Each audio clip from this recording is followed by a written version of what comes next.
সাধী না ছাই, আসল চেহারা ফাঁস হয়ে গেল মহাকুম্ভে আসা সবচেয়ে সুন্দরী সাধী পরিচিতি পাওয়া হর্ষা রিচারিয়ার। মহাকুম্ভ শুরু হওয়ার পর থেকেই যাকে নিয়ে সবচেয়ে বেশি চর্চা হচ্ছে তিনি হলেন সুন্দরী সাধী হর্ষা। তার ছবি ভাইরাল হওয়ার পর মানুষ তাকে আরো বিশদে জানতে তার ব্যক্তিগত ইনস্টাগ্রাম অ্যাকাউন্ট পর্যন্ত পৌঁছে যায়, আর তারপরেই ফাঁস হয়ে গেল সন্ন্যাসিনীর নেপথ্য কথা। মহাকুম্ভে হর্ষাকে দেখা যাওয়ার পর তার জটা নিয়ে অনেক আলোচনা হয়। এমন এক সুন্দরী সাধীর জটা দেখে মানুষ মুগ্ধ হয়ে যায়, কিন্তু হর্ষার পুরনো পোস্ট দেখে জানা যায় এই জটা কিন্তু আসল নয়। তবে আজ্ঞে হ্যাঁ, ঠিকই ধরেছেন, নকল জটা। মহাকুম্ভে আসার আগে তিনি একটি পার্লারে গিয়ে এই নকল জটা লাগিয়েছিলেন। এখন পার্লারে জটা লাগানোর সময় তোলা হর্ষার ভিডিও ভাইরাল হয়েছে। কয়েকদিন আগে এক সাক্ষাৎকারে তিনি একজন প্রতিবেদককে বলেছিলেন যে তিনি এই নতুন পরিচয়টি গ্রহণ করার জন্য 2 বছর আগে সবকিছু ছেড়ে চলে গিয়েছিলেন, কারণ তিনি অভ্যন্তরীণ শান্তি চান। রিচারিয়ার এর আগে অ্যাঙ্কারিং, অভিনয় এবং মডেলিং এর ক্যারিয়ার ছিল।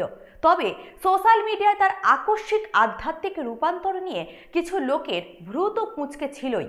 তারা আশ্চর্য হয়েছিলেন কিভাবে তিনি 2 বছরের মধ্যে সাধী হওয়ার দাবি করতে পারেন, যখন তার অ্যাকাউন্টেই দেখা যায় যে তিনি মাত্র 2 মাস আগে একটি ইভেন্ট হোস্ট করছেন। দুবাই ভ্রমণ থেকে তার পোস্ট একটি ছোট লাল পোশাকেও দেখা যায় হর্ষা রিচারিয়াকে।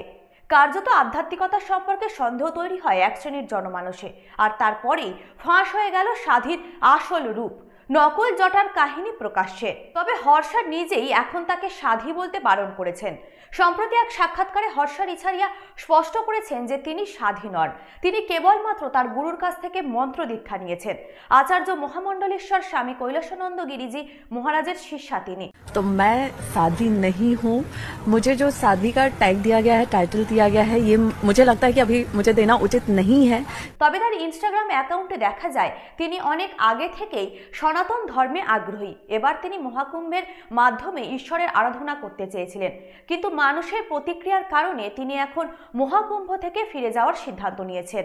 এরই মধ্যে হর্ষার জটা লাগানোর ভিডিও সোশ্যাল মিডিয়ায় ভাইরাল হয়েছে। হর্ষার ভিডিও ভাইরাল হওয়ার পর অনেকেই তার সমালোচনা করেছেন। সাধী না ছাই, আসল চেহারা ফাঁস হয়ে গিয়েছে। তবে অনেকেই সমর্থনও জানিয়েছেন। অনেকেই বলেছেন যদি কেউ সংসার না ত্যাগ করেও ঈশ্বরের আরাধনা করতে চান তবে তাতে দোষের কি।